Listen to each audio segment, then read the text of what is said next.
I started with one group, and I won't ever forget that group because it was a human trafficking group. And at the end of the group, I gave the kids posters, and they posted their posters in their cells and stuff about like fighting human trafficking. But I remember for their graduation, I got them all like the Father G book, and I had friends donate them, right? And then I brought them like, I was like allowed to bring them like candy apples, but like Mexican candy apples with like the Mexican candy. And then The caramel. yes, but like tajin. Oh. Okay, but not that.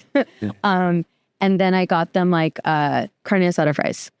And so, I It's brought, old. yeah, and it was like their graduation, and then I made everybody clap for everybody, and it's like enemies. I was like, leave out the door, we're all clapping for each other today. And so I'm like, blah, blah, blah. And then they'd come up.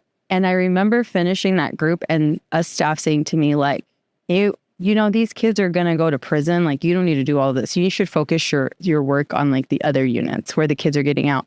And I was like, huh? And I was like, oh, okay. I was like, and I didn't even know how to react to that. And then the next comment from like another staff was like, why would you get these kids books? And I was like, why wouldn't I?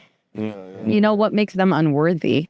And then it just inspired me to get books for the entire juvenile facility. So I got a book for literally everybody in juvenile hall. And I was like, now everybody can get a book. Yeah. And I remember being like, that's not okay.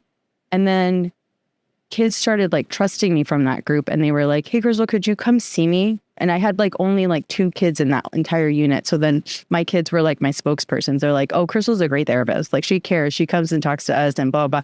And I would go see them every week. And people would question that too. They'd be like, why? Why are you seeing them every week? Like, that's not normal. The therapists here don't do that. And I'm like, okay, well, I'm a different type of therapist.